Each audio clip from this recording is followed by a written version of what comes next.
Assalamualaikum warahmatullahi wabarakatuh. Shalom, Om Swastiastu.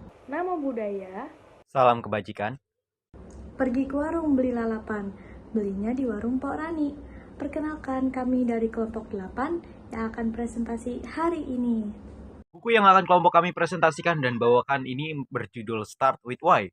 How Great Leaders Inspire Everyone to Take Action, karya Simon Sinek, yang merupakan penulis dan pengarang kelahiran Inggris Amerika, yang juga bekerja sebagai konsultan bisnis ternama di bidangnya.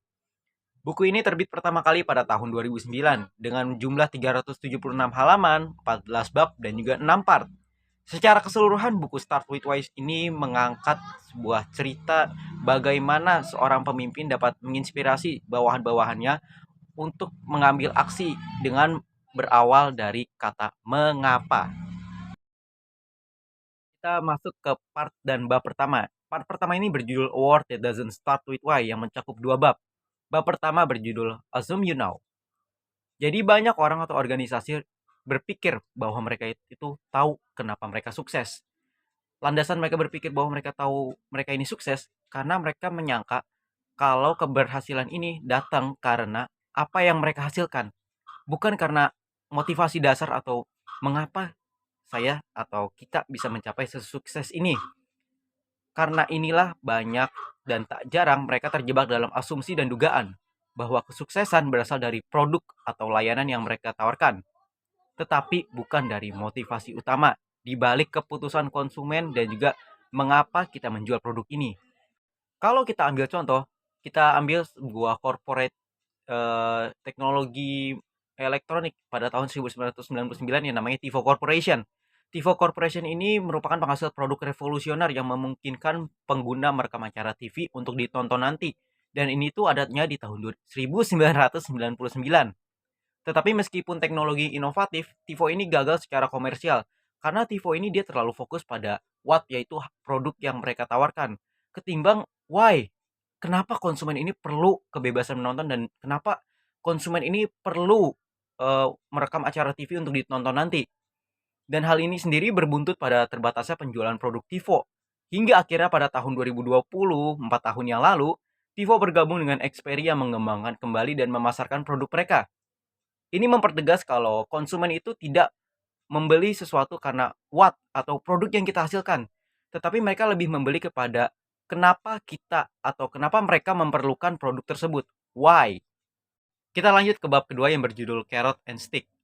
Sepertinya sudah dijelaskan di bab sebelumnya bahwa konsumen itu cenderung membeli why, alasan kenapa mereka perlu membeli produk tersebut ketimbang what, apa yang dijual. Tetapi banyak organisasi atau individu yang menggunakan metode manipulasi untuk mendorong penjualan atau mendapatkan perhatian konsumen. Metode ini sering berhasil dalam jangka pendek, tetapi jarang membangun loyalitas jangka panjang seperti yang biasa kita lihat itu di Indonesia itu diskon dan promo besar-besaran. Kalau kita lihat dari segi benefit jangka panjang, kedua metode itu diskon dan promo tentu bukan pilihan yang terbaik karena menciptakan hubungan dengan konsumen itu berbasis harga, bukan nilai. Jadi konsumen itu tidak mendapatkan sebuah kepercayaan, mereka cuma mengincar harga yang murahnya doang. Selain diskon dan promo itu, ada beberapa metode manipulasi lainnya yang biasa digunakan. Misalnya ketakutan atau tekanan waktu. Ini biar di Gen Z itu mungkin istilahnya lebih ke arah FOMO. Iya, FOMO. Kedua yang aspirasi dan motivasi. Ini biasanya digunakan banyak kalau buat jasa-jasa kayak gym, itu menggunakan aspirasi dan motivasi. Jadi misalnya mereka untuk menarik konsumen mereka bilang, "Ayo nge-gym di sini nanti kalian bakal jadi lebih sehat. Nanti badan kalian bugar, dapat berbentuk badan seperti ini." Itulah yang namanya aspirasi dan motivasi sebagai metode manipulasi. Terus yang lain itu misalnya tekanan peer atau social proof. Ini lebih ke arah kita ditekan atau dipaksa untuk membeli suatu produk tersebut. Karena itulah metode manipulasi sekali lagi tidak menciptakan kepercayaan kepada konsumen secara jangka panjang. Karena konsumen itu cuma mengincar nilai sementara ataupun harga yang ada pada saat itu juga. Kita lanjut lagi ke part dan bab selanjutnya, yaitu kita udah masuk ke part 2, an alternative perspective. Karena kita tadi sudah membahas dari perspektif konsumen yang sebagai kacamata konsumen kayak kita melihat kalau konsumen itu tidak membeli what, tetapi mereka lebih ke arah membeli why untuk kepercayaan jangka panjangnya. dan untuk benefit jangka panjang juga tentunya untuk sebuah organisasi atau perusahaan. Dan di bab ketiga ini berjudul The Golden Circle. Apa sih itu The Golden Circle sendiri? The Golden Circle sendiri merupakan perspektif alternatif terhadap asumsi yang ada tentang mengapa beberapa pemimpin dan organisasi telah mencapai influence yang tidak proporsional. Jadi The Golden Circle ini merupakan sebuah lingkaran yang terdiri dari 3 lingkaran. Di tengahnya itu ada why, how, and what yang paling di luar. Ini biasanya untuk biar sebuah organisasi itu dapat bergerak dan berjalan ke depan secara proporsional. Jadi mereka itu ada dasarnya, mereka tahu metode apa yang bakal mereka lakukan untuk mencapai motivasi dasarnya ini, dan mereka itu punya produk yang dihasilkan. Kebanyakan organisasi atau individu sendiri memulai dari luar ke dalam, jadi mereka mulai dari what, how, ke why, sehingga mereka itu cuma bisa menjelaskan apa yang mau mereka lakukan alih-alih menjelaskan visi, misi, ataupun motivasi mengapa mereka mau melakukan ini terlebih dahulu. Dan kita sebagai seorang pemimpin, ini konteksnya, Golden Circle inilah yang akan membantu kita dalam memikirkan rangka organisasi dengan start with why. Ke lingkaran paling dasar yang menjadi fundamental dari Golden Circle ini sendiri, yaitu why. Why ini lebih merujuk kepada apa tujuan yang ingin dicapai, apa tujuan kalian atau apa keyakinan kalian yang sebenarnya. Mengapa organisasi ini ada? Mengapa kalian bangun dari tempat tidur setiap hari? Dan untuk apa? Jadi why ini merupakan alasan paling dasar, fundamental, dan juga merupakan sebuah motivasi yang bukan tentang menghasilkan sesuatu. Ini nggak membahas tentang kita, apa yang bakal kita output kita keluarkan sebelumnya atau setelahnya. Enggak. Ini mengarah ke apa yang kita yakini dan nilai-nilai apa yang bakal kita pegang ketika kita menjalankan organisasi atau perusahaan nanti. Contoh nih, kita ambil ke Apple. Jadi Apple ini punya slogan yang membuat mereka itu seakan menyuarakan bahwa kami percaya bahwa kami ini berpikir berbeda. Itu slogannya Apple. Dan slogan ini nih yang kemudian mereka jadikan sebuah keyakinan, sebuah value, sebuah fundamental yang mereka pegang sampai saat ini. Dan menjadi sebuah tujuan mereka ke depannya. Yang bakal kita bahas itu bagian yang menjadi penghubung dan jembatan dari why dan juga what, yaitu how. Yang dimaksudkan dengan how ini bagaimana? Bagaimana cara kita mencapai keyakinan yang sudah kita pegang sebelumnya? Bagaimana kita mengkonversikan keyakinan dan nilai atau value sebelumnya itu menjadi sebuah output, menjadi sebuah sesuatu. How ini merupakan proses, metode, dan juga prinsip yang mendukung why atau fundamental dasar kita. Contoh lagi Apple yang pada awalnya itu perusahaan yang memproduksi komputer. Namun karena mereka memegang keyakinan mereka bahwa mereka yakin bahwa mereka itu bisa berpikir berbeda, mereka merealisasikan keyakinan mereka itu dengan berbagai cara, dengan berbagai metode. Contohnya itu menggunakan desain yang sederhana dan juga inovatif. Dan yang paling sering kita pegang sebagai seorang konsumen dan apa yang pasti kita hasilkan sebagai seorang produsen yaitu what, yang sangatlah umum bagi sebuah organisasi atau perusahaan. Jadi yang dimaksudkan dengan what ini adalah apa yang akan kita hasilkan, apa yang akan kita jual sebagai seorang produsen. What ini merupakan output atau apa sih yang kita harapkan dari fundamental yang kita pegang sebelumnya dan metode yang kita jalankan sebelumnya. Contohnya nih, Apple hingga kini itu berhasil bertahan dan berkembang menjadi perusahaan teknologi multinasional yang merancang dan mengembangkan, juga menjual barang elektronik seperti iPhone dan lain-lain. Itu mengapa? Karena tujuan mereka itu ditekuni, mereka punya fundamental, yaitu kalau mereka yakin kalau mereka dapat berpikir berbeda, dan juga itu metodenya itu mereka juga berani mengambil metode yang inovatif dan mereka menekuni itu, mereka menjalani itu semua sehingga menjadikan sebuah produk yaitu iPhone itu produknya, what-nya itu. Jadi untuk kesimpulan Golden Circle ini, why itu merupakan nilai, keyakinan fundamental atau value yang kita pegang. Lalu untuk merealisasikan why ini, kita menggunakan how, metode yang kita gunakan untuk merealisasikan dan membuat apa yang kita yakini ini menjadi sebuah kenyataan, menjadi sebuah sesuatu. Nah, sesuatu ini yang namanya what, why, how, what. Fundamental, metode, dan juga output. Bab 4, this is not opinion, this is biologi. Menurut Simon Sinek ini cara manusia berpikir, merasakan, dan mengambil keputusan bukan hanya preferensi subjektif, tetapi merupakan hasil dari struktur otak yang spesifik. Yakni ada dua, ada neokortex, yakni adalah bagian luar otak yang bertanggung jawab atas fungsi kognitif tingkat tinggi seperti logika, analisis, serta bahasa. Dan yang kedua ada sistem limbik, bagian otak yang lebih dalam yang mengatur emosi, perilaku, dan pengambilan keputusan seseorang. Sistem limbik ini berhubungan dengan lapisan why dan how. Ketika seseorang merasa benar tentang sebuah keputusan, itu berasalnya dari sistem limbik ini. Meskipun mereka mungkin tidak bisa menjelaskan alasan logisnya, Sinek menekankan bahwa keputusan manusia ini dibuat secara emosional, terlebih dahulu dan lalu dapat dirasakan kemudian. Bab 5 tentang clarity, disiplin, and konsistensi. Yang pertama ada clarity atau kejelasan, mengartikulasikan why dengan jelas. Why adalah alasan dasar sebuah organisasi atau pemimpin melakukan apa yang mereka lakukan. Ini adalah nilai inti, keyakinan, atau tujuan yang lebih besar dari sekedar keuntungan suatu produk. Agar dapat menginspirasi orang lain tuh, organisasi harus memahami dan mendefinisikan why mereka dengan jelas. Terus yang kedua selanjutnya ada disiplin, yakni adalah menjalankan how sesuai dengan why. How adalah cara organisasi menerapkan nilai-nilai inti mereka dalam suatu proses atau tindakan nyata. Sinek menjelaskan bahwa setelah mendefinisikan why, organisasi harus memiliki disiplin dalam menjalankan strategi yang mencerminkan nilai-nilai tersebut.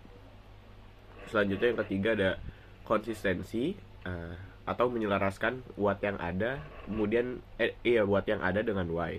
What adalah hasil akhir yang dihasilkan oleh suatu organisasi seperti produk, layanan, atau pengalaman yang diberikan kepada para pelanggannya agar why dapat diterima oleh audiens. What harus secara konsisten mencerminkan nilai-nilai inti tersebut. Konsistensi ini penting karena dapat membangun kepercayaan serta loyalitas jangka panjang, menghindari kebingungan atau kontradiksi antara nilai organisasi dan pengalaman pelanggan. Selanjutnya adalah subbab leaders need a following. Bab 6 tentang the emergence of trust. Simon Sinek ini mendefinisikan kepercayaan sebagai keyakinan yang muncul ketika seseorang merasa bahwa pemimpin, kolega, atau sebuah organisasi memiliki kepentingan terbaik untuk mereka, bukan hanya demi keuntungan pribadi atau material. Yang pertama, kepercayaan ini dibangun dari konsistensi. Kepercayaan terbentuk ketika ada konsistensi antara apa yang dikatakan dan apa yang dilakukan seseorang atau organisasi. Tindakan yang konsisten dengan nilai-nilai inti why menunjukkan bahwa pemimpin atau organisasi memiliki integritas. Terus yang kedua adanya hubungan emosional adalah dasar sebuah kepercayaan. Kepercayaan ini muncul dari hubungan emosional. Seseorang akan lebih cenderung mempercayai sebuah organisasi yang berbagi nilai, keyakinan, serta tujuan yang sama. Koneksi emosional ini terjadi di tingkat sistem limbik, bagian otak yang mengontrol emosi, sehingga sulit dijelaskan secara logis tetapi terasa benar. Terus yang ketiga ada kepercayaan membentuk lingkungan yang aman. Terus yang keempat selanjutnya ada peran pemimpin dalam membangun kepercayaan. Pemimpin yang baik adalah pemimpin yang secara konsisten menunjukkan nilai-nilai inti sebuah organisasi melalui tindakan yang nyata, serta mereka juga memprioritaskan kepentingan tim daripada ambisi pribadi dan menunjukkan empati serta menghormati setiap anggotanya. Kita masuk ke bab 7 dengan judul How a Tipping Point Tips. Jadi bab ini menjelaskan bagaimana ide, produk, atau gerakan dapat mencapai titik perubahan atau tipping point sehingga menarik perhatian dan diadopsi secara luas. Nah, Simon menjelaskan bahwa keberhasilan mencapai tipping point tidak hanya bergantung pada jumlah orang yang mengetahui suatu ide, tetapi pada siapa yang terlibat dan bagaimana ide itu menyebar. Menurutnya, inovasi atau ide baru hanya dapat berhasil jika berhasil menarik perhatian early adopters terlebih dahulu, karena mereka adalah orang-orang yang percaya pada visi atau why di balik suatu inovasi. Early adopters ini merupakan suatu kelompok yang dengan sukarela mengambil resiko mencoba sesuatu yang baru karena mereka memiliki keyakinan yang kuat. Nah, Sinek ini menekankan bahwa untuk menciptakan tipping point, fokus harus pada menarik individu yang percaya terlebih dahulu, bukan sekedar menjual kepada sebanyak mungkin orang. Subbab selanjutnya yaitu How to Rally Those Who Believe. Bab 8 yaitu Start with Why but Know How. Bab ini berisi tentang pentingnya keseimbangan antara why, yaitu alasan atau tujuan mendasarnya, dengan how atau cara atau proses untuk mencapainya. Meskipun why adalah inti dari kesuksesan, mengetahui how sangatlah penting untuk menerjemahkan visi menjadi tindakan yang konsisten. Sinek memperkenalkan peran atau tim yang dikenal sebagai how types. Mereka merupakan individu yang tahu cara mewujudkan visi pemimpin yang memahami why.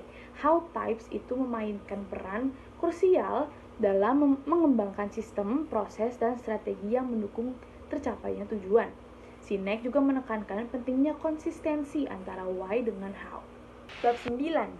Know why, know how, then what? Bab ini berisi tentang pentingnya memahami urutan yang benar dalam menjalankan visi dan misi. Memulai dengan why adalah inti untuk menciptakan inspirasi dan arah yang jelas. Setelah why dipahami, how menjadi cara strategis untuk menerjemahkan visi tersebut ke dalam tindakan. What adalah manifestasi akhir yang dihasilkan dari upaya tersebut. Terlalu fokus pada what tanpa memahami atau mengomunikasikan why dapat menyebabkan kebingungan dan kehilangan makna, sehingga sulit untuk membangun kepercayaan dan loyalitas. Organisasi atau individu yang berhasil tidak hanya konsisten dalam menjalankan why, how, dan what, tetapi juga memastikan bahwa semua elemen tersebut selaras satu sama lain. Sinek berargumen bahwa komunikasi yang sukses tidak hanya bergantung pada kemampuan berbicara, tetapi tentang memahami audiens dan mendengarkan apa yang mereka butuhkan dan harapkan. Dalam konteks ini, ia menjelaskan bahwa simbol seperti bendera atau logo hanya memiliki kekuatan jika ada tujuan yang jelas di baliknya. Maka, penting bagi kita untuk tidak hanya fokus pada apa yang dikatakan, tetapi juga pada bagaimana pesan tersebut diterima dan dipahami oleh orang lain. Contohnya, pemimpin seperti Martin Luther King Jr. dan perusahaan seperti Apple untuk menunjukkan bahwa mereka itu berhasil menginspirasi orang lain dengan memulai dari mengapa. Mereka tidak hanya menjelaskan apa yang mereka lakukan, tetapi juga mengapa mereka melakukannya, sehingga membangun koneksi emosional dengan audiens mereka. Selanjutnya, bab 10, Communication is not about speaking, it's about listening.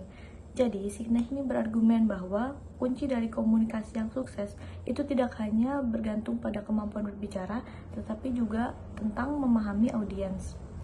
Mendengarkan memungkinkan kita untuk memahami makna di balik kata-kata dan simbol yang digunakan dalam komunikasi. Ia menyatakan bahwa simbol ini memiliki makna karena kita yang memberikannya, dan makna tersebut hanya dapat dipahami dengan mendengarkan. Dalam konteks ini, ia menjelaskan bahwa simbol seperti bendera atau logo hanya memiliki kekuatan jika ada tujuan yang jelas di baliknya. Maka, penting bagi kita untuk tidak hanya fokus pada apa yang kita katakan, tetapi juga bagaimana pesan tersebut dapat diterima dan dipahami oleh orang lain. Sinek ini menekankan bahwa keberhasilan tidak dapat dicapai hanya dengan meniru apa yang dilakukan orang lain. Sebaliknya, keputusan harus difilter melalui pemahaman yang jelas tentang why kita melakukan sesuatu. Dengan memahami why atau mengapa, kita dapat membuat keputusan yang lebih baik dan membangun hubungan yang lebih baik dengan orang lain. Sinek menggunakan contoh pemimpin seperti Martin Luther King Jr. dan perusahaan seperti Apple untuk menunjukkan bahwa mereka berhasil menginspirasi orang lain dengan mulai dari mengapa. Mereka tidak hanya menjelaskan apa yang mereka lakukan, tetapi juga mengapa mereka melakukannya sehingga membangun koneksi emosional dengan audiens mereka. Selanjutnya bab 11, When Why Goes Fuzzy. Jadi Sinek ini menjelaskan bahwa ketika sebuah organisasi atau individu mulai kehilangan fokus pada alasan mendalam di balik apa yang mereka lakukan atau why, mereka ini mulai menghadapi kebingungan dan disorientasi. Ini terjadi ketika tujuan dan alasan awal menjadi kabur atau tidak jelas lagi. Banyak organisasi yang memulai dengan tujuan yang jelas, tetapi kemudian berfokus pada produk atau layanan atau disebut what, dan proses atau strategi yang disebut how, tanpa terus mengingat why mereka. Hal ini menyebabkan organisasi ini mulai kehilangan arah dan tujuan mereka. Ia menekankan bahwa menjaga kejelasan tentang why adalah esensial untuk keberlangsungan dan pertumbuhan sebuah organisasi. Organisasi yang berpegang pada prinsip dan nilai-nilai mereka cenderung lebih mampu menarik pelanggan. Berikut adalah strategi untuk menghindari kebingungan atau fuzzy. Yang pertama, memastikan bahwa semua anggota tim ini memahami dan bisa mengartikulasikan tujuan organisasi. Yang kedua, mengedukasi karyawan tentang nilai-nilai inti dan bagaimana mereka berkontribusi terhadap tujuan bersama. Dan yang terakhir, yang ketiga, melakukan evaluasi berkala untuk memastikan bahwa kegiatan organisasi ini selaras dengan why yang telah ditetapkan. Selanjutnya, bab 12, Split Happens. Sinek mengawali bab ini dengan menekankan bahwa setiap perusahaan biasanya dimulai dari sebuah ide yang didorong oleh passion atau semangat. Semangat ini seringkali menjadi pendorong utama di balik inovasi dan keberhasilan awal di suatu organisasi. Namun, untuk memastikan bahwa semangat tersebut dapat bertahan dan berkembang, organisasi ini perlu memiliki struktur yang jelas, yaitu how. Sinek menjelaskan bahwa keduanya, why, tujuan, dan how atau cara, harus berjalan beriringan. Tanpa struktur yang memadai, passion dapat memudar, dan organisasi bisa kehilangan fokus. Ketika organisasi tumbuh, seringkali ada kecenderungan untuk mengabaikan why yang mendasari pendirian mereka. Hal ini dapat menyebabkan apa yang Sinek sebut sebagai split, di mana tujuan asli terpisah dari cara-cara operasional yang ditetapkan. Ketidakselarasan ini dapat mengakibatkan kebingungan di kalangan karyawan dan pelanggan, serta penurunan motivasi. Nah, Sinek mengidentifikasi dua jenis perpecahan yang dapat terjadi di dalam organisasi. Yang pertama, perpecahan antara pemimpin dan pengikut. Ketika pemimpin kehilangan pemahaman atau komitmen terhadap why, pengikut mereka mungkin merasa tidak terinspirasi dan kehilangan arah. Ini dapat menyebabkan ketidakcocokan antara visi pemimpin dan timnya. Yang kedua, perpecahan di antara anggota tim. Ketika anggota tim tidak lagi merasa terhubung dengan tujuan atau visi organisasi, mereka bisa bekerja berdasarkan kepentingan pribadi atau proyek individu, bukan untuk mencapai tujuan bersama. Bab ini menekankan pentingnya menjaga keseimbangan antara passion dan struktur dalam organisasi.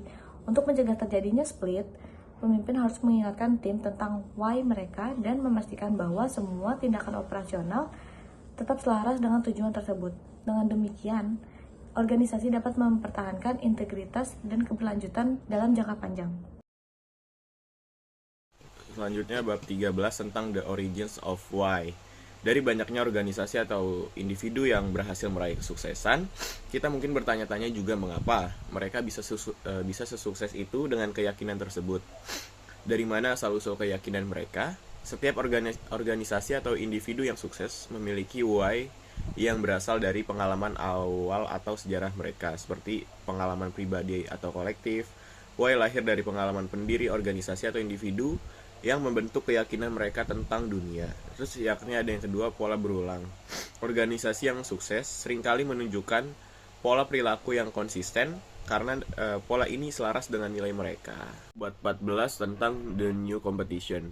Bagi sebuah organisasi atau perusahaan yang namanya persaingan merupakan hal yang sudah biasa, tetapi di zaman modern ini bukan lagi hanya tentang memenangkan pasar atau menghasilkan keuntungan sebesar-besarnya. Persaingan yang sebenarnya adalah untuk menemukan dan mempertahankan why yang ada dengan jelas. Terus selanjutnya, sebagai seorang pemimpin sendiri, tantangan seperti ini tentu menjadi PR yang perlu diperhatikan bahkan hingga ke bagian internalnya. Para pemimpin pun juga dituntut untuk dapat menginspirasi bawahannya, menciptakan lingkungan yang berdiri di atas loyalisme ketimbang keuntungan sementara. Oleh karena itu, ada beberapa kesalahan fatal yang jelas dan harus dihindari untuk mencapai lingkungan internal dengan output yang sehat. Di antaranya adalah terlalu fokus pada what.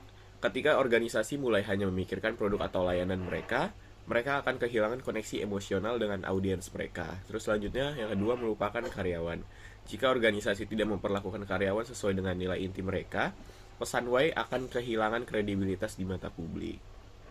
Terus terakhir tuh, si Sinek ini menegaskan bahwa kompetisi yang baik bukan tentang menjatuhkan pesaing, tetapi mendorong semua pihak untuk menemukan why mereka sendiri dan kemudian memberikan kontribusi positif. Ketika semua organisasi mulai dengan why, dunia akan... Sekian yang dapat kami presentasikan. Mohon maaf apabila ada salah kata yang kurang berkenan di hati. Akhir kata, ikan lele ada di nampan, nampannya punya Bang Ari.